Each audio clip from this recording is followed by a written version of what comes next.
What's up guys, welcome to Vintage Genetics, where it is all about classic bodybuilding, and today it's time to fix another weak point, which is what bodybuilding is all about, and that in my case will be the back.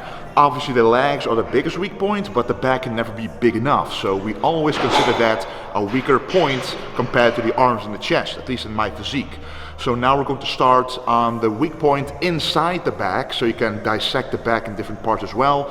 And we're going to start out with the lower lats, and we're going to do that with the best back exercise in my opinion, the pull-ups. And we're going to use the assistant pull-up with a small narrow grip, so you can actually hit those lower lats. So let's get started.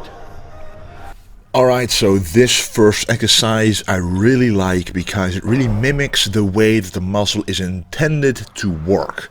So when you do a regular pull down, you usually just sit straight up, you pull the weight down, but it doesn't really feel that natural. The natural movement of that exercise simply isn't really there. It's very hard to mimic what your muscle actually wants to do, because it doesn't want to go straight up and down. It actually wants to go in usually an arch, and you're able to arch your body, the movement, in this pull-up variation.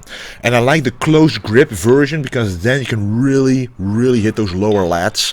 And for me, the lower lats need to increase in size so they actually appear to attach lower. Actually, they just will get a little lower in terms of mass, because the more massive they will become, the more they will actually go outwards and look to be attached a little lower, at least from the front, because from the back is pretty good. It doesn't appear that the lats attach quite high, but from the front they still do, so working on the lat width, especially on the bottom, will help with that. But trust me guys, if you have a pull-up machine like this that assists you with a weight that pushes you upwards, that helps you upwards, then doing this close grip variation is really awesome.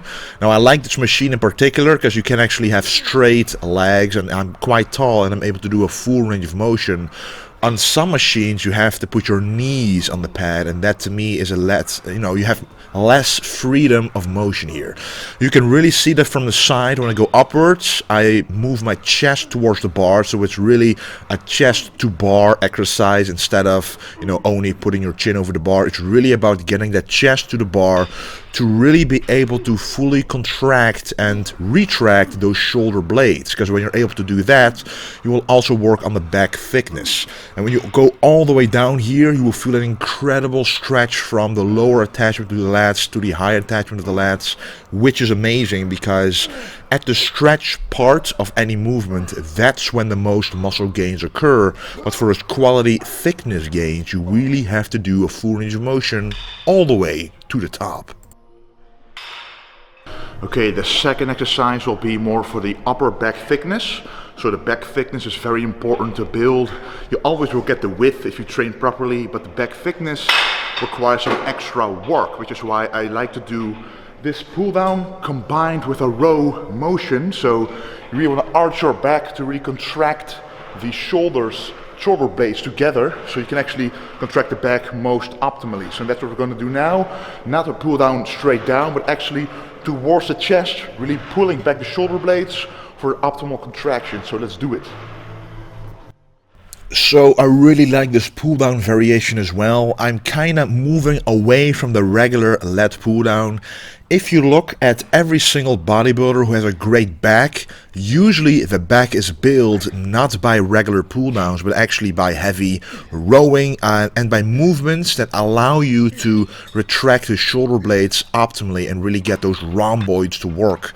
So I am making this, it is called a pull down, but as you can see, I'm really pulling towards my chest and not just in front of my face. That way I can hit the back thickness variation a lot better compared compared to only for the lat width. Because back in the day, the lat pull down, the V-bar pull down, the reverse pull down were all a staple in my back training, and you know, it really does work the back width quite well. But if you want a thicker back that has a more 3D effect, you need to firstly alter your pull down exercises. So really do a pull up variation and a pull down variation if you're doing a pull down at all, like this. It allows you to really make it kind of a row downwards and do a lot more rowing movements. That's really good for the thickness. So I like to do this pretty much for warming up the back before doing the rows, because when I start with a rowing exercise, it might impact the lower back and the spine a little too much compared to the muscle impact it will have, which is not what I like. So I kind of like to, you know, pre-fatigue the entire back muscularity to prevent me to have to go too heavy on the rowing exercise for the lower back protection. So that's why I like to do this. And while doing this, I like to make these pull downs kind of like half a row. And as you can see, that's really happening right here. And I'm also doing a back offset here to be able to get more volume in for a better pump. Okay, the third exercise is a pure rowing exercise. It's going to be the seated row.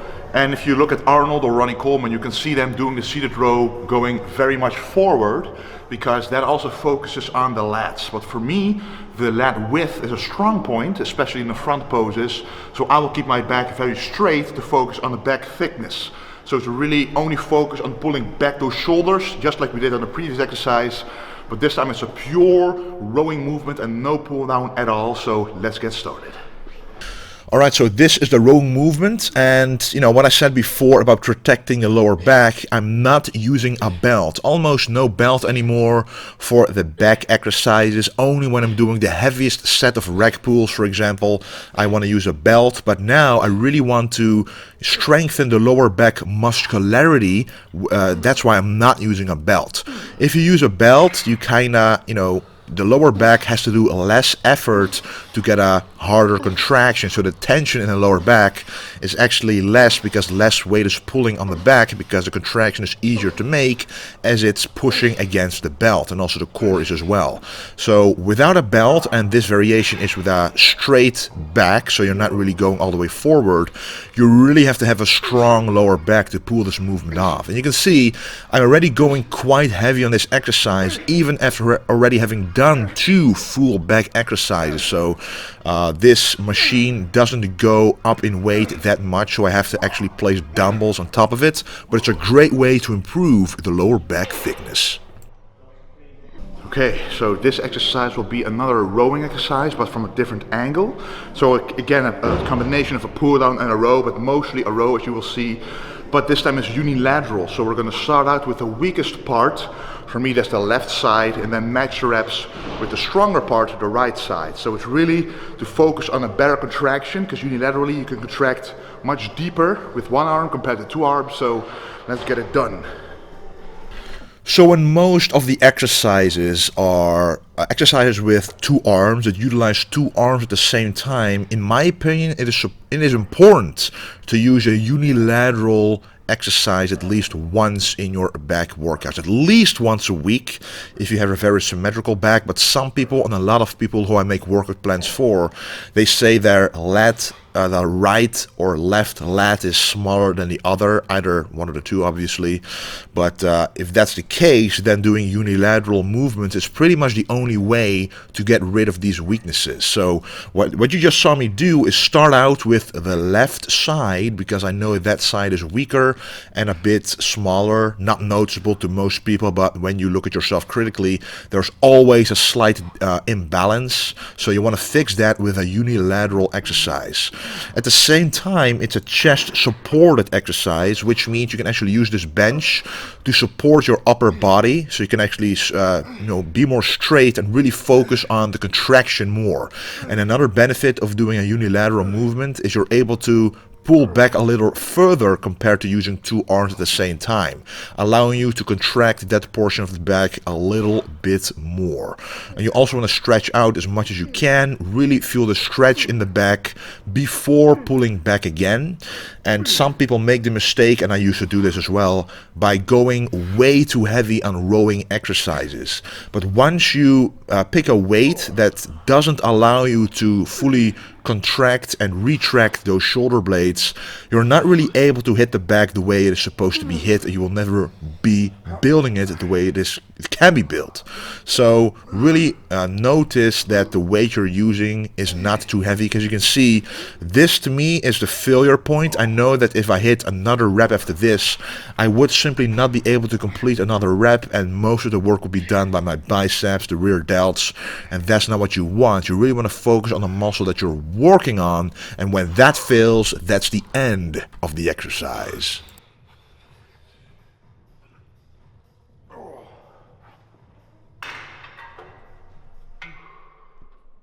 Alright guys, it's time for the last back exercise.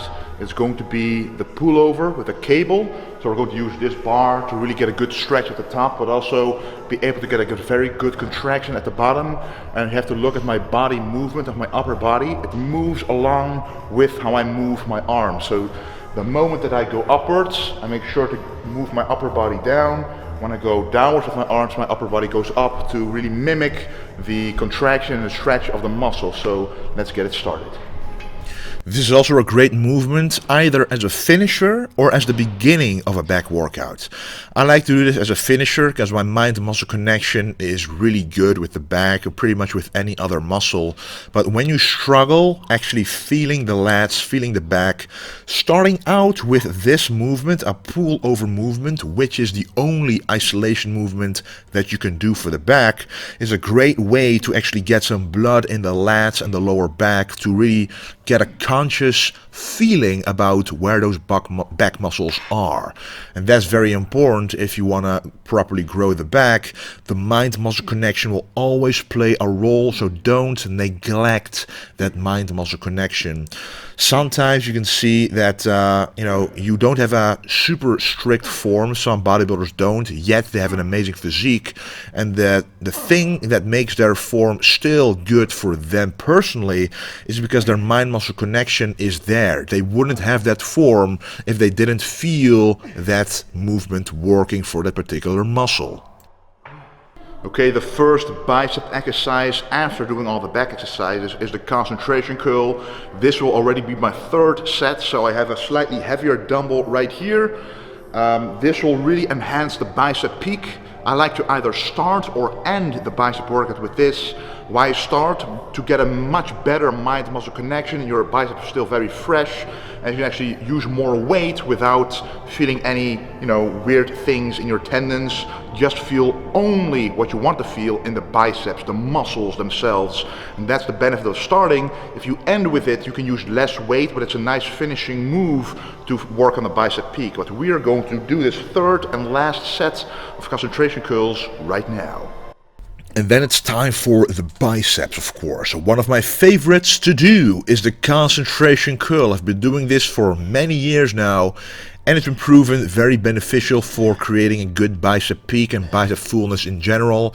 And it takes some practice to actually perfect this movement. As you can see, when I'm going all the way down, the tension is still on the bicep, and that's because of the angle of my upper arm. You also don't want to go too heavy on this movement, but also not too light. So you have to really find the middle ground of the amount of weight that you use to put enough tension on the bicep that you're able to feel it, but not too much that doesn't allow you to go all the way up. Because you can see I'm going all the way up, making sure I contract that peak, really feel consciously that peak contraction, and then go all the way down until you consciously feel the stretch. I actually put my first tutorial video on my YouTube channel about this exercise, the concentration curl. So if you are interested in how to perfect this exercise, make sure to check out that video. Alright guys, the last bicep exercise of the day is going to be an easy curl bar with a close grip. The closer the grip, the more of the outside of the biceps you target. So that's why we're going to do a close grip. The wider the grip, the more of the inside you target. So why would you want to target the outside? Because that will create the bicep peak. The outside is bigger than the inside. It will grow over the inside and will create that bicep peak. So that's what we're going to train with this. At least 12 to 15 reps again to go as heavy as possible, but with a full range of motion and the maximum mind muscle connection. Let's do it.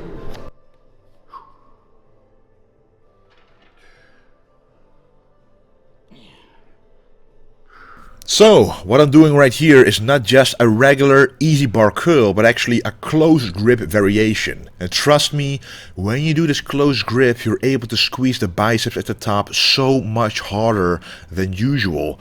Because without this close grip, it's hard to actually get that peak contraction when you go all the way up. And if you look closely at my range of motion, I'm going all the way up and my upper arm is moving upwards a little bit as well as I'm contracting the bicep at the top. And when you do it like this, you can actually get a contraction that is harder, stronger, more intense compared to having your upper arm just hang down entirely for the entire range of motion. That's actually not the best way to contract the bicep fully. So if you go all the way up and all the way down, that is the way to go. Now this is going to be a set that's quite heavy, so what I usually aim for is between 10 and 15 reps on the sets before hitting the heaviest set, because in my opinion a combination of volume and heavy weight for the biceps is the best way to do to make those biceps grow. So first you have the volume in the first 2 or 3 sets to make sure you get a very good pump to warm up those tendons, and then at the last set you can go nice and heavy and really make sure to hit that failure point if you want those big, bulging, peaky biceps. Alright guys, that was the workout of the day. We did 5 good back exercises, finishing off the back with an isolation to really finish off those lats. And then did 2 bicep exercises to really finish off the biceps, as the 5 back exercises, except for the last one, all take into account the biceps as well. So you don't have to do 3 or 4 exercises afterwards to finish off the biceps, because they already are worked. So do 2 good exercises afterwards to really finish them off. And we did just that. Alright guys, I just want to thank you a lot for your incredible support over the years. It's been amazing, and we'll keep making videos for you. More and more content will be coming, different content as well. So thanks a lot for watching this video as well, and don't forget to stay golden.